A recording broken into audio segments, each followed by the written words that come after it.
Hi friends, എല്ലാവരെയും റുക്കിയാസ് വേൾഡിലേക്ക് സ്വാഗതം ചെയ്യുന്നു.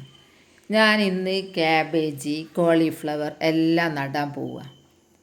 ശീതകാല പച്ചക്കറികളിൽ പെട്ടതാണല്ലോ ക്യാബേജും കോളിഫ്ലവറും ഒക്കെ. ഗ്രോ ബാഗിൽ നിറയെ കരിയില ഇട്ടാണ് നടുന്നത്. അതിനായി കരിയില സ്വരൂപിക്കുക. തോട്ടം അടിച്ച് വാരി കരിയില എടുത്താൽ തോട്ടവും വൃത്തിയാവും, നമുക്കാണെങ്കിലോ നല്ല വളവും കിട്ടും. ഗ്രോ ബാഗിൽ കരിയില ഇടുമ്പോൾ ഇടയ്ക്ക് മണ്ണും ഇട്ട് കൊടുക്കണം. കരിയില വലിയ ഒരു പാത്രം നിറയെ എടുത്തല്ലോ, ബക്കറ്റ് നിറയെ മണ്ണും എടുക്കട്ടെ. ഇവിടെ പച്ചക്കറി വേസ്റ്റ്, വെണ്ണീര്, അടിച്ചു വാരിയ ചപ്പി ചവറ് എല്ലാം കൊണ്ടുപോയി തട്ടും ഈ സ്ഥലത്താണ്. അതെല്ലാം മണ്ണായി മാറി, നല്ല വളക്കൂറുള്ള മണ്ണ് കിട്ടി. ഇനി ചെടികളൊക്കെ തഴച്ച് വളർന്നോളും. നല്ല കറുപ്പ് കളറായിട്ടുണ്ട് മണ്ണിന്, നല്ല വളം ഉള്ള മണ്ണായി മാറിയിട്ടുണ്ട്. ഈ ഗ്രോ ബാഗിലാണ് നടുന്നത്. ഇത് ഞാനുണ്ടാക്കിയ ഗ്രോ ബാഗാണ്.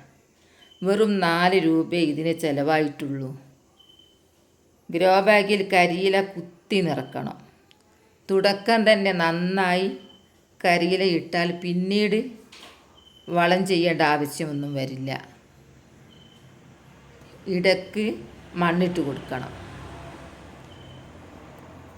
മണ്ണിൽ ധാരാളം ഉപകാരികളായ സൂക്ഷ്മജീവികളുണ്ട്. കരിയിലയെ വളമാക്കി മാറ്റിക്കോളും.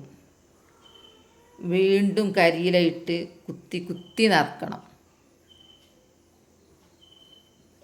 വീണ്ടും മണ്ണിടുക, കരിയില ഇടുക, പുട്ടിന് തേങ്ങ ഇടുന്നത് പോലെ. നല്ല മണ്ണായതുകൊണ്ട് നന്നായിട്ട് ക്യാബേജ് ഉണ്ടായിക്കോളൂ. ഇതിൽ നല്ല വണ്ണമുള്ള ക്യാബേജ് ഉണ്ടാവും. എത്ര കരിയില ഇടുന്നോ അത്രയും നല്ലതാണ്. ക്യാബേജ് ആയതുകൊണ്ട് പിന്നെ അടിയിൽ ഒന്നും ഇടാൻ പറ്റില്ല. ഇതിൻ്റെ മേലങ്ങ് നിറഞ്ഞു നിൽക്കുമല്ലോ ക്യാബേജ് ഉണ്ടായിക്കഴിഞ്ഞാൽ. മേലെ മണ്ണിട്ട് കരിയില കുറേ അങ്ങിട്ട് കഴിഞ്ഞാൽ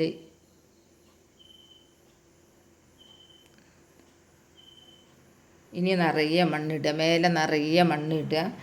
ചെറിയ ഒരു കുഴി ഉണ്ടാക്കുക. വീണ്ടും കരിയില ഇട്ട് മേലെ മണ്ണ് നിറച്ചിട്ട് ചെറിയ കുഴി ഉണ്ടാക്കി 4 ഇല പ്രായമായ ക്യാബേജ് തയ്യാണ് നടാൻ പോകുന്നത്. ഞാനിത് നഴ്സറിയിൽ നിന്ന് വാങ്ങിയതാണ്. 2 രൂപ കൊടുത്തിട്ടാണ് വാങ്ങിയത്.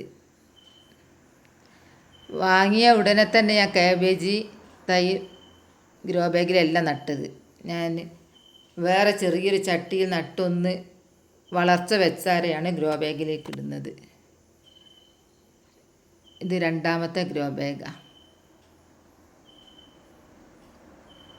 കോളിഫ്ലവറും ക്യാബേജും തിരിച്ചറിയാൻ ക്യാബേജിൻ്റെ ഇല വട്ടായിരിക്കും. ഇത് കോളിയാണ്. കോളിൻ്റെ കുറച്ചൊരു നീളത്തിലുണ്ടാവുക. എൻ്റെ മണ്ണ് കണ്ടില്ലേ? എല്ലാം നട്ട് കഴിഞ്ഞ് നോക്കുമ്പോൾ എൻ്റെ മുറ്റം വൃത്തികേടായി. അതെല്ലാം ഒന്ന് അടിച്ചു വാരി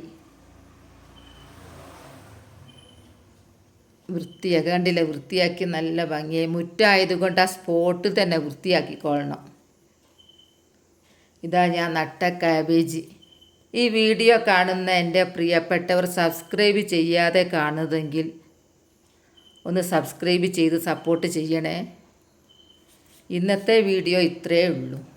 നാളെ നല്ലൊരു വീഡിയോ ആയിട്ട് വരാം. Bye bye.